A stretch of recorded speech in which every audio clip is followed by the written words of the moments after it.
भौतिक दुनिया के भ्रम से निकलकर एक सच्ची वास्तविकता की ओर जाने का है।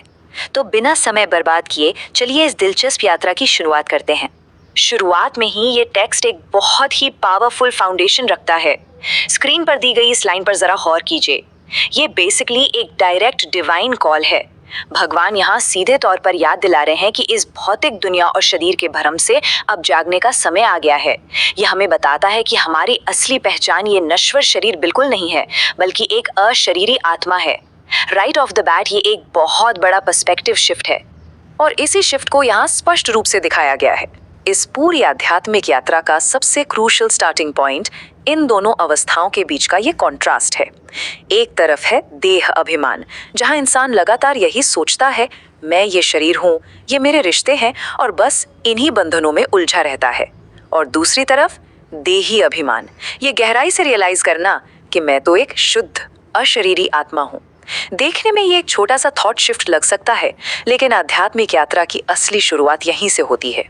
तो अब सवाल ये आता है कि जब हम इस सोल कॉन्शियसनेस में टिक जाते हैं तो हम आखिर किस अवस्था की ओर बढ़ रहे होते हैं। मुरली इसके लिए सतो प्रधान शब्द का उपयोग करती है। इसे ऐसे समझिए कि आत्मा अपनी सबसे प्योर सुप्रीम अवस्था में है, जहाँ कोई भी सांसारिक मैल या अटैचमेंट नहीं बचा है। बिल्कुल वैसे ही जैसे किसी मैले कपड़े को अच्छी तरह धोकर एकदम नया और बेदाग बना दिया गया हो। और इसी बेदाग क्लीनलीनेस को मुरली में एक बहुत ही खूबसूरत विजुअल के जरिए समझाया गया है। यहाँ साधकों को अपनी पुरानी भौतिक पहचान छोड़ने को कहा गया है।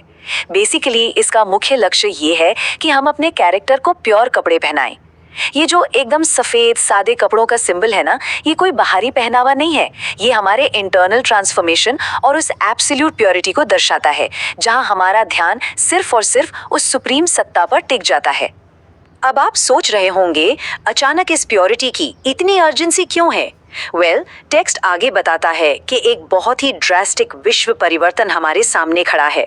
देखिए, प्राकृतिक आपदाएं हों या विनाश के अन्य साधन, इन सब का एक ही एंड गोल है, सारे पुराने कर्मों के हिसाब किताब का सेटल होना।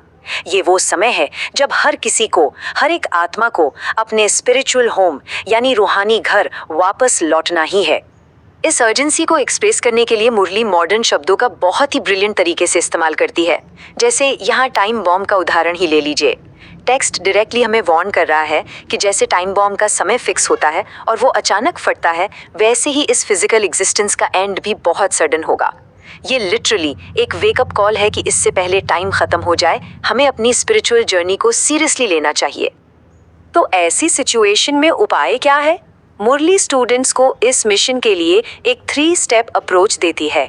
तन, मन और धन से सेवा, यानी अपने भौतिक शरीर से एक एकदम शांत मन के माध्यम से और अपने रिसोर्सेज का सही और स्पिरिचुअल कार्यों में उपयोग करके। इसी तरीके से स्पिरिचुअल स्टूडेंट्स ना सिर्फ खुद को एलिवेट करते हैं, बल्कि पूरी दुनिया की भी सर्विस करते हैं। लेकिन रुकिए, इस पूरी प्रोसेस का सबसे अचूक और शक्तिशाली हथियार क्या है? मुरली यहाँ स्ट्रैटेजिकली एक पॉइंट पर बार बार जोर देती है, अल्फ यानी भगवान को याद करना। कहा गया है कि इस कंटिन्यूअस याद या योग से ही विकर्म विनाश होंगे।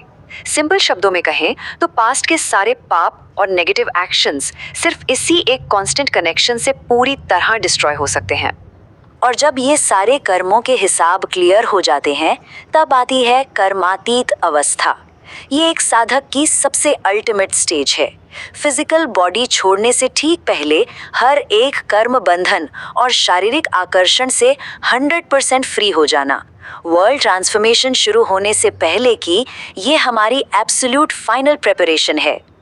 अब इस पूरे प्रोसेस में हर कोई आसानी से पास नहीं होता।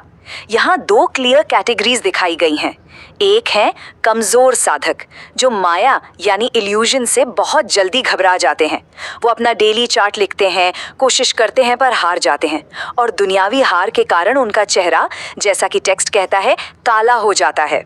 वहीं दूसरी तरफ हैं सच्चे साधक, बिल्कुल अचल, अडोल और शांत। उन्होंने निरंतर याद का ऐसा प्योर और अनब्रेकेबल कवच पहना हुआ है जिसे कोई माया नहीं भेद सकती। अब सवाल उठता है कि ये अनशेकेबल अचल स्थिति अचीव कैसे करें? इसका सीक्रेट है साक्षी दृष्टा बनना, यानी एक डिटैच्ड ऑब्जर्वर की तरह रहना। इसे आज के समय की माइंडफुलनेस तकनीक की तरह समझिए। टेक्स्ट कहता है कि दूसरे लोग क्या कर रहे हैं, दुनिया में क्या उथल-पुथल है, उसे बस बाहर से ऑब्जर्व करें। ये स्थिति इंसान को दूसरों के डिस्टर्बिंग बिहेवियर से बिल्कुल अनअफेक्टेड रखती है। इस साक्षी दृष्टा स्थिति का एक बहुत ही प्रैक्टिकल एप्लीकेशन भी दिया गया है। मान लीजिए कोई आपके काम में रुकावट डाल रहा है या विरोध कर रहा है, तो एक सच्चा स्पिरिचुअल स्टूडेंट क्या करेगा? वो अपना इंटरनल बैलेंस नहीं खोता। मेंटल टर्बुलेंस क्रिएट करने के बजाय वो विरोध करने वालों के प्रति भी इम्पार्शली बेनिफिट और रहम की भावना रखता है। एकदम शांत, पूरी तरह से साक्षी दृष्टा। मुरली का ये प्रोफाउंड स्लोगन तो शायद सबसे अलग ही हिट करता है, प्यारे बनने का पुरुषार्थ नहीं, न्यारे बनने का पुरुषार्थ करो। ये एक बहुत बड़ा पैराडॉक्स है ना। हम सब दुनिया में प्यार पाना चाहते हैं, लेकिन टेक्स्ट यहाँ पॉइंट आउट करता है कि ट्रू लव और रिस्पेक्ट के पीछे मत भागिए। जब आप जेन्युइनली दुनिया से न्यारे यानी पूरी तरह डिटैच्ड हो जाएंगे, तो लोग ऑटोमेटिकली आपके प्यारे बन जाएंगे। प्योर डिटैचमेंट का ये असली जादू है। और जब हम इस डिटैच्ड स्टेट में होते हैं, तब रोजमर्रा की प्रॉब्लम्स को कैसे हैंडल करें?